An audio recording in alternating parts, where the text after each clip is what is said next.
General science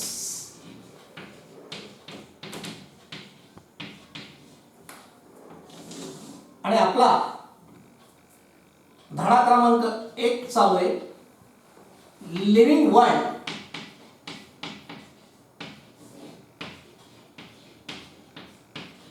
and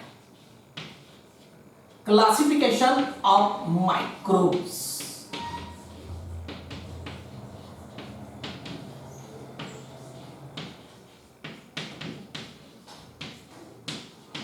आपण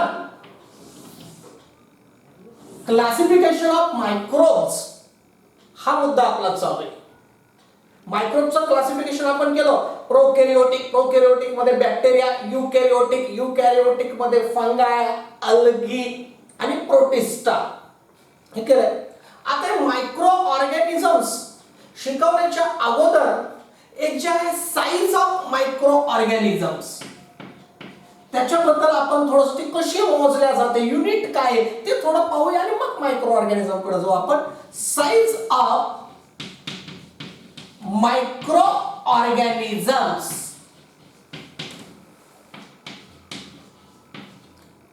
is calculated म्हणजे मोजल्या जाते इन मायक्रोमीटर.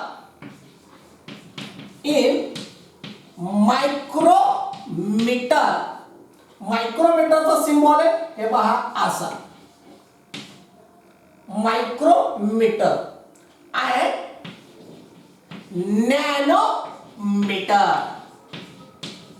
नॅनोमीटरचा सिम्बॉल आहे NM. नॅनोमीटर सध्या तुम्ही ऐकत असताल हो व्हायरस की कोरोना व्हायरस साईज त्याची नॅनोमीटर मध्ये आहे, ऐकतोय आपण सध्या सर्वजण. तर आता हे मायक्रोमीटर म्हणजे काय आहे तर आपल्याला पुस्तकात सांगितलेलं आहे 1 metre is equal to 10⁶ micrometre जे आहे की 10⁶ मायक्रोमीटर. म्हणजे 1 मायक्रोमीटर कितीचा आहे तर 1 मायक्रोमीटर कितीचा केवढं होतं तर 1 मीटरला 10 वर जे आहे तर एकावर 6 शून्य द्यायचे आणि भागायचं इतकी छोटी साईज होते. आणि 1 मीटर म्हणजे किती आहे 10⁹ नॅनोमीटर. म्हणजे आपण जर का एका मीटरचे आता 10⁹ हो म्हणजे ते जातं दशलक्षापर्यंत. हो की एका मीटरचे जर का आपण 10 लाख तुकडे केले आणि जो एक तुकडा आहे तो असतो नॅनोमीटर. आणि जे इतक्या छोटे साईज असतात ह्या की अगदी सुईच्या टोकावर लाखो करोडो बसतील असे बॅक्टेरिया व्हायरस इतक्या त्यांच्या छोट्या साईज असतात ह्या मायक्रोमीटर आणि नॅनोमीटर. हे लक्षात घ्यायचे. मुद्दाम हा थोडासा गणिताचा भाग आहे पण इथून पुढे साईजचा उल्लेख होणार आहे. आपण जो काय मायक्रो ऑर्गॅनिझम शिकू आपण तिथं साईजचा उल्लेख होणार आहे. त्याच्यामुळे त्याचा इथं वापर करणं आवश्यक होतं की तुम्हाला साईज कळायला पाहिजे. तर की size of micro organism calculated in micrometre हा त्याचा सिम्बॉल आणि नॅनोमीटर अतिशय सूक्ष्म असे हे माप आहेत. तर आज आपण आता पहिला मायक्रो ऑर्गॅनिझम शिकू जो आहे बॅक्टेरिया. तो काय लिव्हिंग आहे काय आहे बॅक्टेरिया ते आपण पाहूयात. पहिला जो आहे कोणता आहे बॅक्टेरिया. याला मराठीमध्ये जीवाणू म्हणतात. जीव अणू हो जीव असलेला अणूच्या साईज इतका असतो म्हणून याला बॅक्टेरिया. आता क्लासिफिकेशन आठवायचं मायक्रोबचं मागच्या लेक्चर मधलं की बॅक्टेरिया कशा आहेत तर प्रोकॅरियोटिक सेल्स आहेत. प्रॉकॅरियोटिक आहेत आणि प्रॉकॅरियोटिक आहेत म्हणजे they do not have nucleus, they do not have cell organelles. त्यानंतर हे कसे आहे, युनिसेल्युलर आहे, एक पेशीय आहे. They are made up of a single cell, unicellular आहे. तो त्यानंतर दे मे बी इंडिपेंडंट, इंडिपेंडंट और दे मे बी पॅरासाइटिक. काय अर्थ होतो इंडिपेंडंट?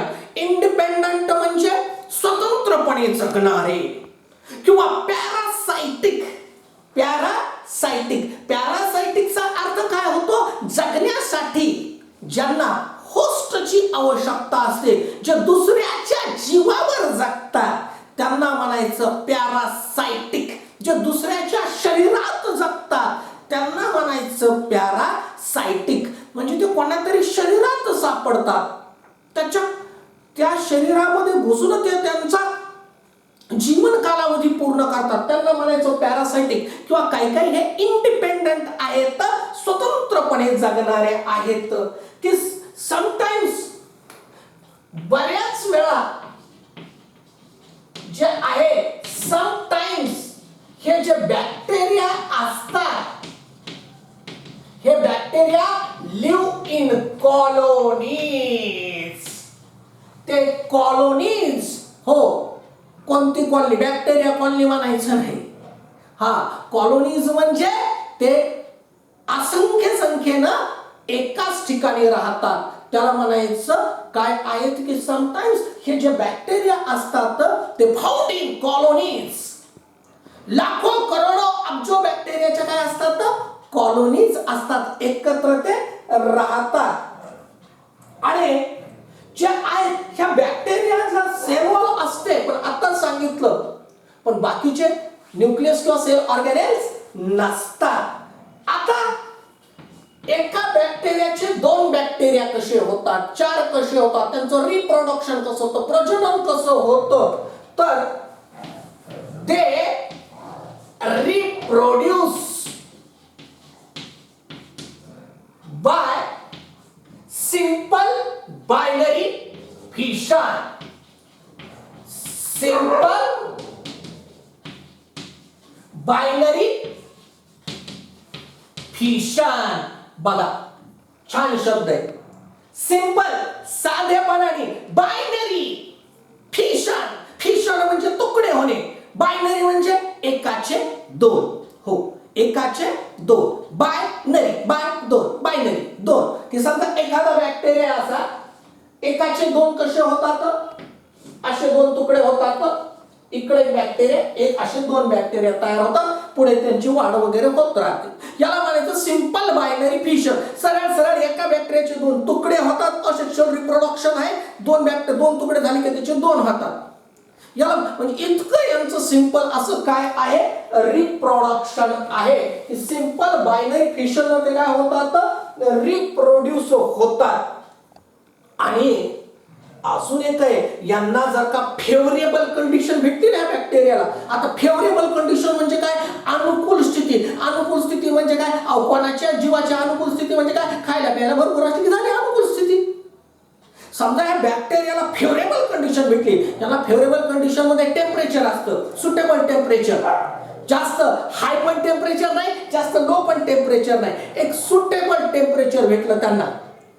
आणि अन्न त्यांना, त्यांचं जे फूड आहे त्याची समजा त्यांना कमतरता नाही भासली, टेम्परेचर हे सुटेबल आहे, त्याला म्हणायचं फेवरेबल कंडिशन. त्याला काय म्हणायचं, फेवरेबल कंडिशन. आणि अशा फेवरेबल कंडिशन मध्ये यांचं reproduction it is done very fast. आपण विचार करू शकत नाही, इतक्या जलद गतीनं यांचं काय होतं, रिप्रोडक्शन होतं. दे डबल देअर नंबर. हे पहा, फेवरेबल कंडिशन जर का असतील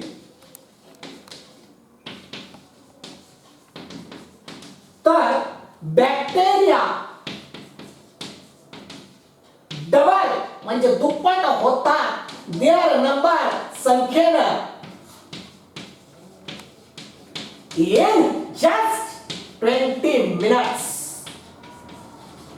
हो, 20 मिनिटात डबल. 20च मिनिटात. आणि लाखो करोडच्या संख्येने असतात. हो, एखादा बॅक्टेरिया घुसला की 20 मिनिटात 2 लाख, पुढल्या 20 मिनिटात 4 लाख, पुढल्या 20 मिनिटात. असं या पद्धतीनं फेवरेबल कंडिशन असत दनादन दनादन दनादन वाढत राहतात. हे जे आहे बॅक्टेरिया.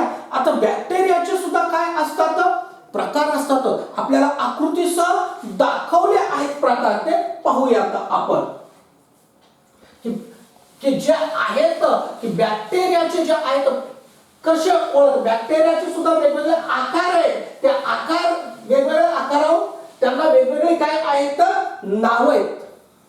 समजा असं बघा, सिंपल आहे. असं गोळीसारखा आहे आकार. असं गोळीसारखे जे बॅक्टेरिया असतील गोल, यांना म्हणतात तो कॉकस. यांना काय म्हणतात, कॉकस. त्यानंतर थोडे मोठे असतील, ह्या गोळीपेक्षा थोडे मोठे, या पद्धतीने चॉकलेट्स असतात, ते असा आकार असतो की नाही, असे गोळीपेक्षा थोडे मोठे असतील. असा आकार जर का सूक्ष्मदर्शकाखाली दिसला तर ते असतात तो कोकोबॅसिलस. ते असतात तो कोकोबॅसिलस. त्यानंतर थोडे याच्यापेक्षा मोठे सिलेंड्रिकल असतील, दंडगोलाकार असतील, ऍब्सोल्यूट सिलेंड्रिकल. तर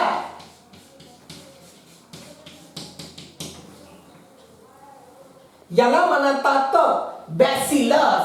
याला काय म्हणतात, बॅसिलस. किंवा कॉमा असतो ना, आपण कॉमा देतो लिहिताना भाषा, तसे कॉमा शेप्ड जर का असतील तर अगदी असा काढला तरी चालतो, पुस्तकामध्ये उलट का दिलेला. असे जर का असतील, आपण कॉमा देतो की नाही लिहिताना, असे कॉमा शेप्ड जर का असतील, जनरली कॉलराचे वगैरे असतात बघा, कॉलराचे असे कॉमा शेप्ड, पुढे येईल आपल्याला दुसऱ्या धड्यामध्ये. असे कॉमा शेप्ड जर का असतील तर त्यांना व्हिब्रिओ म्हणतात. त्यांना काय म्हणतात, व्हिब्रिओ. वाटल्यास इथं कंसामध्ये लिहितो कॉमा शेप्ड. किंवा कधी कधी स्प्रिंग सारखे असतात, कधी कधी असे स्प्रिंग सारखे असतात. तर त्यांना स्पिरिलियम म्हणतात. त्यांना काय म्हणतात, स्पिरिलम. हे काय येतं, आकारावरून त्यांची वेगवेगळे नाव येतं. गोळीसारखे असतील कॉकस, थोडे मोठे कोकोबॅसिलस, सिलेंड्रिकल असतील बॅसिलस, कॉमा शेप्ड असतील व्हिब्रिओ, आणि स्प्रिंग सारखे असतील तर स्पिरिलम. या पद्धतीने काय असतात, त्यांचे प्रकार असतात.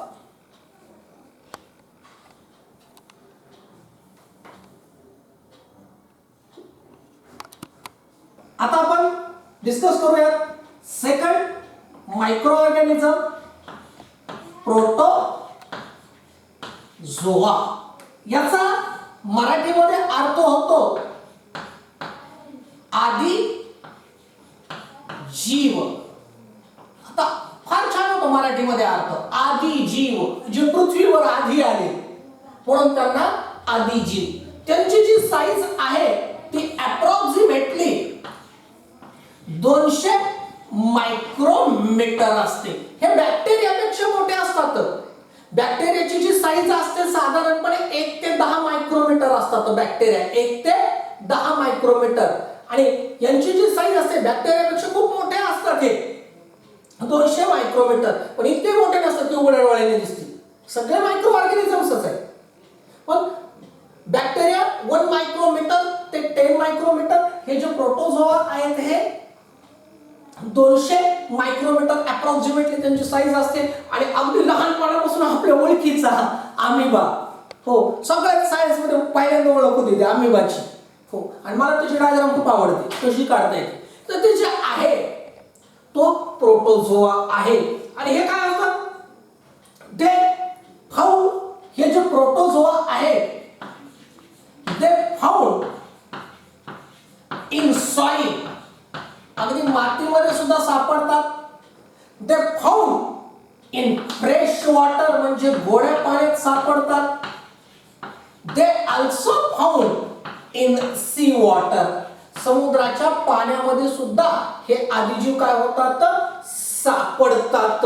आणि some protozoa are found in the body of other living organisms.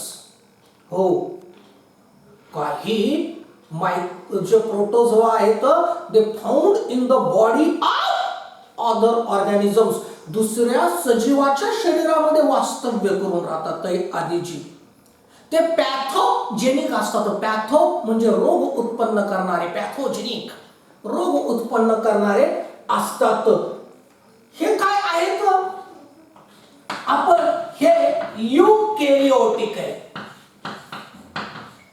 हे युनिसेल्युलर आहे. युकॅरियोटिकचा अर्थ they have nucleus, they have cell organelles in their cells. Unicellular, they are made up of a single cell. आणि हे जे काय आहेत हे त्यांचं they show variation in their body structure. हे सगळ्याच आदिजीवांचं बॉडी स्ट्रक्चर युनिसेल्युलर आहे, पण सगळ्या सेल्स काय सारख्या नाही आहेत. they show variation बदल in their body structure. Locomotion म्हणजे एका जागेवरून दुसऱ्या जागेवर जाणे, त्याच्यामध्ये सुद्धा व्हेरिएशन ते दाखवतात. नाही जाऊ दे एकच पेशी म्हणजे सगळे सारखेच आहेत असंही नाहीये. त्यानंतर इवन मोड्स ऑफ न्यूट्रिशन, प्रत्येकाच्या खानपानाच्या पद्धती, मोड्स ऑफ न्यूट्रिशन त्या सुद्धा कशा असतात, वेगवेगळ्या असतात. आणि सिंपल सेल डिव्हिजन, हे काय होतात, डिवाइड होतात. They reproduce by simple cell division. अगदी एका पेशीच्या दोन पेशी, सिंपल, जसं आपण बायनरी फिशन वगैरे बघितलं ना, अगदी सिंपल सेल डिव्हिजन ना त्यांचं काय होतं, रिप्रोडक्शन होतं. पहा काय डिस्कस करायला आपण, प्रोटोझोआ, मराठीमध्ये आदिजीव. त्यांची size approximately 200 micrometre, larger than bacteria. They found in soil, fresh water, sea water.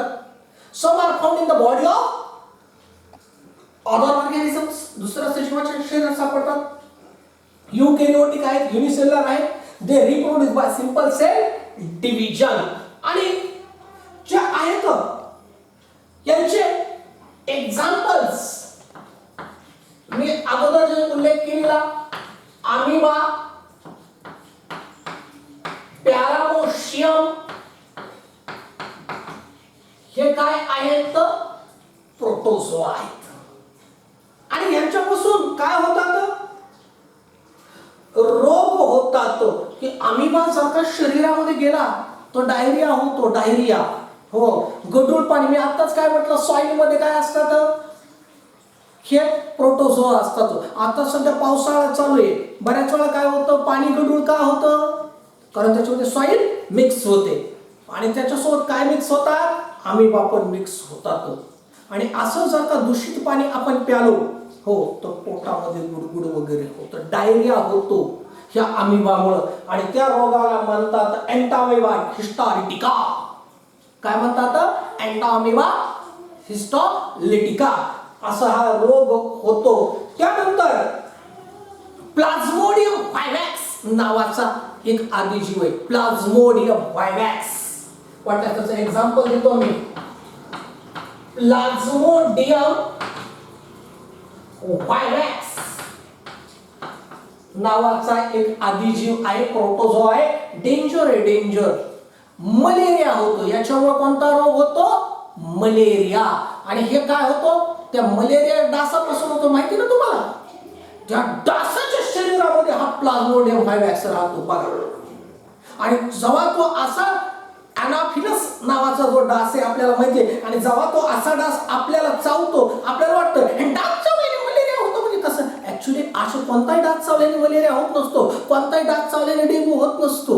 हो, आता समजा आहे अनाफिलस आणि त्याच्यात फिमेल अनाफिलस, हे जर का डास असतो त्याच्या शरीरामध्ये, मी आताच काय उल्लेख केला, some protozoa live in the body of other living organisms, दुसऱ्या सजीवाच्या शरीरात राहतात. तसा हा प्लाझ्मोडियम व्हायवॅक्स आहे हा डासाच्या शरीरात राहतो.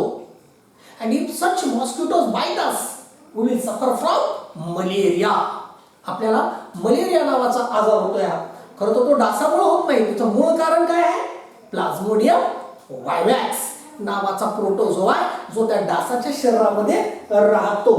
त्यानंतर यांच्यामध्ये हे सगळेचे सगळे अमिबा, पॅरामीशियम, प्लाझ्मोडियम व्हायवॅक्स हे हेटेरोट्रॉपिक आहे. हे काय आहेत? हेटेरोट्रॉपिक आहे. आणि यांच्यामध्ये मुद्दाम इथं 5 स्टार करतो. 5 स्टार तो आहे युग्लिना. हा जो युग्लिना प्रोटोझोआ आहे हा कसा आहे? ॲटोट्रॉफिक आहे, स्वयंपोषी आहे, ॲटोट्रॉपिक प्रोटोझोआ आहे. हो, मग एखाद्या वेळेस ऑड मॅन आउट येतो. अमिबा, पॅरामीशियम, प्लाझ्मोडियम व्हायवॅक्स, युग्लिना, आपण म्हणतो प्रिंट मिस्टेक, सगळे प्रोटोझोआ आहेत. पण त्याच्यामध्ये ऑड मॅन आउट कोण होतं? युग्लिना होतं. किंवा नेम द फॉलोइंग ॲटोट्रॉपिक प्रोटोझोआ युग्लिना. आणि एक्झाम्पल्स होते अमिबा, पॅरामीशियम, प्लाझ्मोडियम व्हायवॅक्स आणि युग्लिना. हे काय तर प्रोटोझोआचे काय आहेत? एक्झाम्पल्स आहेत. आता पुढचा जो आहे तो आपण डिस्कस करूयात. तो आहे अल्गी. पुढचा मायक्रो ऑर्गॅनिझम कोणता आहे? अल्गी. छोटासा आहे म्हणून आपण लगेच डिस्कस करूयात अल्गी. अल्गी म्हणजे शैवाल. हो, पाण्यामध्ये वगैरे सापडतं, माहिती ना तुम्हाला. किंवा अगदी पावसाळ्यामध्ये कुठं भिंत जरी ओली झाली, पाणी जरी नसून कुठं ओलसरपणा असलं की आपण पाहतो की नाही घरामध्ये की कुठं ओलसरपणा आला की अल्गी डेव्हलप होते. तर हे जे आहे अल्गी, मराठीमध्ये याला शैवाल म्हणतात. अल्गी. हे जे अल्गीची साईज खूप मोठी असते बरं का. हे जे असतात 10 मायक्रोमीटर तो 100 मायक्रोमीटर ही त्यांची काय आहे? साईज आहे अल्गीची. आणि अल्गी कोरड्या जागी येत नाही. ही अल्गी कशी आहे? ॲक्वॅटिक. ॲक्वॅटिक म्हणजे जिथं पाणी आहे, जिथं मॉइश्चर आहे, जिथं ओलसरपणा आहे, अशाच ठिकाणी अल्गी येते. आणि अल्गीचं अजून एक वैशिष्ट्य आहे. अल्गी कशी आहे? ॲटोट्रॉफिक. हिरव्या रंगाची आहे, क्लोरोफिल आहे त्याच्यामध्ये, म्हणून ॲटोट्रॉफिक आहे. स्वतःचं अन्न स्वतः तयार करते. युकॅरियोटिक आहे. आणि युनिसेल्युलर आहे. मग आपण म्हणू आपल्या डोळ्याला कसे काय दिसतात ते बंच असतात त्यांचे, म्हणून आपल्याला दिसतात ते. तर हे जे काय अल्गी आहे आणि फोटोसिंथेसिस कॅरी आउट करतात. कारण यांच्यामध्ये काय असतं? क्लोरोप्लास्ट असतं, म्हणून फोटोसिंथेसिस करतात आणि ते काय येतं? ॲटोट्रॉपिक आहे येतं. आणि याच्यामध्ये जे आहे क्लोरेला जे आहे हा त्याचं एक्झाम्पल आहे. त्यानंतर बऱ्याच अल्गी ह्या मल्टीसेल्युलर सुद्धा आहेत. बऱ्याच अल्गी कशा आहेत? मल्टीसेल्युलर सुद्धा आहेत की ज्या आपल्याला आपण पाहू शकतात की काही युनिसेल्युलर आहेत. पण पुढे बोलले ना पुस्तकामध्ये काही काही अल्गीज कशा आहेत? अगदी मल्टीसेल्युलर सुद्धा आहेत की विच वी कॅन सी की ते आपण काय पाहू त्या उघड्या डोळ्यांनी. ह्या धड्यामध्ये रिपीट झालेले आहे. आता फंगाची साईज किती असते? तर 10 मायक्रोमीटर ते 100 मायक्रोमीटर. 10 मायक्रोमीटर ते 100 मायक्रोमीटर. लक्षात घ्या. बॅक्टेरियाची साईज काय आहे? 10 मायक्रोमीटर तो जे आहे ती सुद्धा सेम आहे फंगस सारखी की बॅक्टेरिया सुद्धा जे आहे 1 मायक्रोमीटर टू 10 मायक्रोमीटर. प्रोटोझोआची साईज अप्रॉक्सिमेटली 200 मायक्रोमीटर. मोठाले असतात तो प्रोटोझोआ. अमिबा, पॅरामीशियम, युग्लिना आपण पाहिलं ना. त्याच्यानंतर हे फंगाय आणि ऑलमोस्ट फंगाय आणि अल्गीची साईज एकच असते बघा. फंगाय आणि अल्गीची साईज ऑलमोस्ट एकच असते 10 मायक्रोमीटर टू 100 मायक्रोमीटर. मग आपल्याला पाहिजे फंगाय कशा आहेत? क्लासिफिकेशन आठवायचं कशा आहेत? आता पटपट आठवतात आपल्याला. हा युकॅरियोटिक आहे.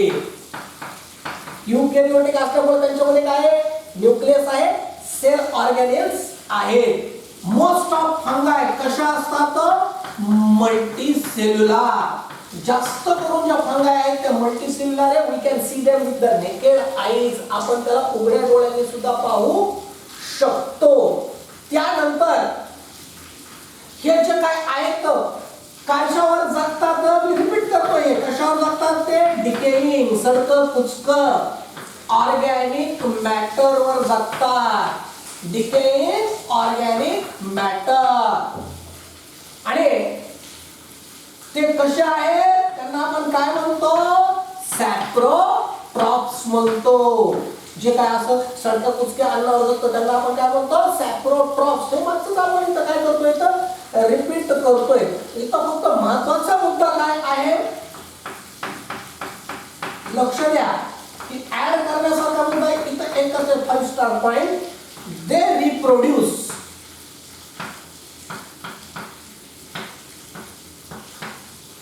sexually as well as asexually. त्यांच्यामध्ये जे आहे हे रिप्रोडक्शन दोन्ही पद्धतीनं होतं. बघा ज्यावेळेस यांच्यामध्ये हे सेक्शुअल रिप्रोडक्शन असतं ते होतं सेल डिव्हिजन. कशाने होतं, सेल डिव्हिजन. आणि असेक्शुअल रिप्रोडक्शन होतं बडिंग. कशामध्ये होतं, बडिंग.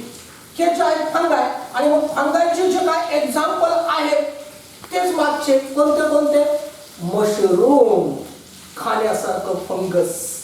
त्यानंतर काय आहे, बेकर्स ईस्ट, बरोबर आहे. त्यानंतर कॅन्डिडा. हे काय आहेत, फंगायचे एक्झाम्पल आहेत. आठवतात ना, mushroom, candida, baker's yeast, penicillium. हे काही फंगसचे काय आहेत, एक्झाम्पल आहेत. आणि आता एकदम शेवटचा पण अतिशय महत्वाचा, हो, आणि आजच्या डेटला तो खूप महत्वाचा, व्हायरस. हा मायक्रो ऑर्गॅनिझम आहे, व्हायरस. हो, व्हायरस बद्दल माहिती घेऊयात आपण. तर हे जे आहे, तर हा जो व्हायरस असतो, लक्षात घ्या, सगळ्यात लहान 10 नॅनोमीटर. हो, 10 नॅनोमीटर टू 100 नॅनोमीटर. पहा, हो, नॅनोमीटर म्हणजे 10⁹. 10⁹ म्हणजे 1 दशक शतक. हो, वाटल्यास तुम्हाला सांगतो, हा शून्य लिहू आपण. 1 दशक शतक, 1000, 10,000, लाख, 10 लाख, त्याच्यानंतर कोटी, आणि त्याच्यानंतर दशकोटी. म्हणजे 1 2 3 4 5 6 7 8 9. हो, म्हणजे एका मीटरचे काय आहे, तर किती भाग करायचे, साधारणपणे 1 कोटी भाग करायचे. कारण आकडा इथला 10 कोटी भाग करायचा आकडा आला तर. आणि मग आणि तेवढा हा छोटा असतो. बघा, मुद्दाम सांगितलं की नॅनोमीटर म्हणजे काय. हो, एका मीटरचे 10 कोटी तुकडे करायचे आणि त्याच्यात एक सगळ्यात लहान तुकडा तो असतो, तेवढी साईज असते व्हायरसची. हो, हे मुद्दाम आपल्याला शिकायचंय, व्हायरस. आणि व्हायरसेस ते काय आहेत, दे आर, सगळ्यात महत्वाचं आहे, they R not considered as living organisms. त्याला लिव्हिंग ऑर्गॅनिझमचा दर्जा नाहीये, गृहीत धरतच नाहीये तो जिवंत आहे म्हणून. हो, मग काय आहे, तर हे काय आहे, at the edge of living and non living. At the edge, हो, हे एका लिव्हिंग, सजीव आणि निर्जीव यांच्या दोघांच्या मधला जो उंबरठा आहे, त्या उंबरट्यावर आहे ते असं कन्सिडर केल्या जातं. हो, आता आपल्या घराचा उंबरटा असतो बघा. हो, तुम्ही घराच्या उंबरट्यावर उभं राहिले, कोणी मला काय रे घरात आहेस का? नाही. काय बाहेर आहेस का? नाही. आहे कुठं? उंबरठ्यावर. अगदी तसंच आहे. व्हायरस सजीव बनवतो, सजीव म्हणतात नाही, निर्जीव बनवतो, तोही प्रॉब्लेम आहे जास्त तो. तसा आहे ऑन द एज हा व्हायरस. आणि हे जे काय आहेत हे पूर्ण मायक्रोबायोलॉजी मध्ये या सगळ्याचा अभ्यास होतो. आता ते जे आहेत हे एक इंडिपेंडंट पार्टिकल्स असतात. हे व्हायरस कसे असतात? इंडिपेंडंट, अगदी स्वतंत्र काय आहेत? Particles. They are considered as independent particles. अतिशय मायन्यूट पार्टिकल्स असतात. आणि हे काय आहेत? त्यांच्यामध्ये डीएनए किंवा आरएनए असतो. त्यांच्या मॉलिक्यूल मध्ये डीएनए किंवा आरएनए असतो. each molecule किंवा each particle of virus consists of DNA. DNA चा काय नाव form? Deoxy ribo nucleic acid. RNA काय आहे? Ribo nucleic acid. बघा, यांना जर का आपण निर्जीव म्हणून म्हणायला गेलो तर यांच्यामध्ये हे ऍसिड्स सापडतात. आणि हे जे काय आहेत हे काय करतात? आणि ह्यांच्यामध्ये नुसतं आले नाही तर अजून एक काय असतं? प्रोटीन कोट असतो. ह्या प्रोटीन कोटच्या आतमध्ये हे डीएनए किंवा आरएनए असतो.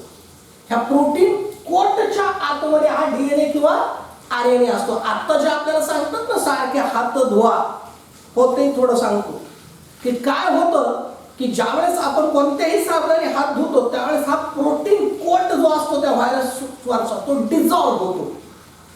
आणि त्याच्यासोबत आणि एकदा का ते प्रोटीन कोट वरचं प्रोटेक्टिव्ह कवरिंग डिझॉल्व्ह झालं की आतमधला डीएनए आरएनए केला ते सुद्धा डिस्ट्रॉय होतात. आणि एकदा व्हायरसचा जीव हे निघतंय, जीव म्हणता येणार नाही, परत अजून एकदा वादाचा मुद्दा होईल.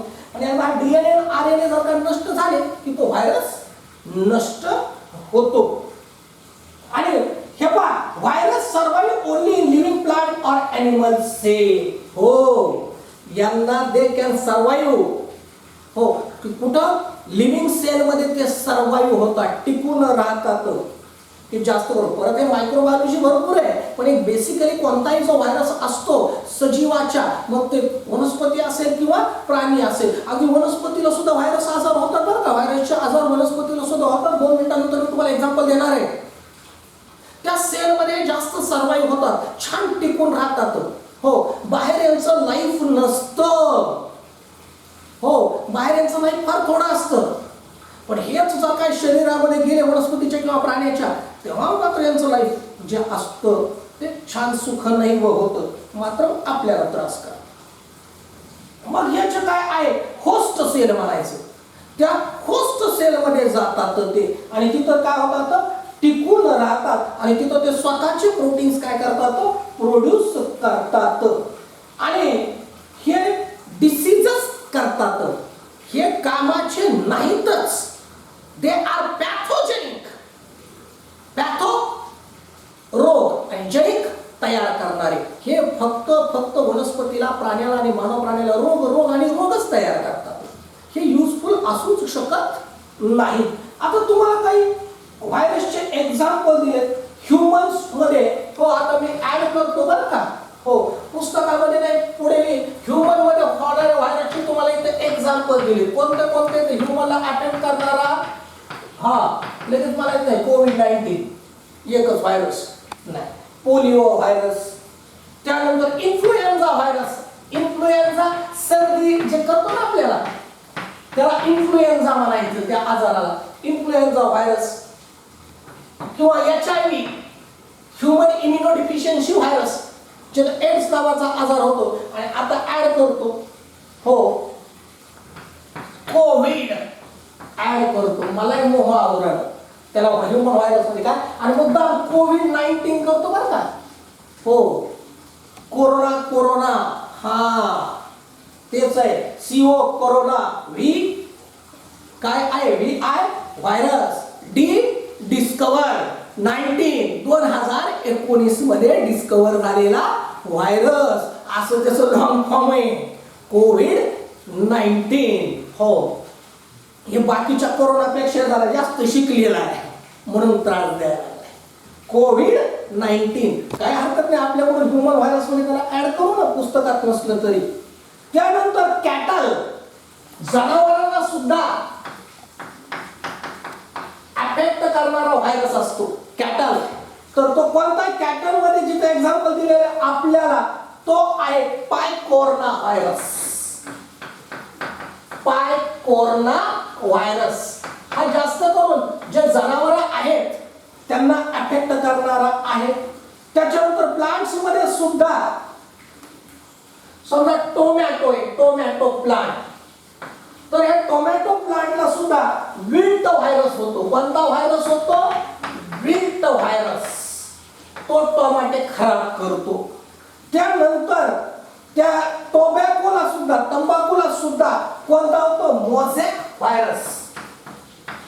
तंबाखूच्या झाडाला सुद्धा व्हायरस होतो. त्या व्हायरसचं नाव आहे मोझॅक व्हायरस.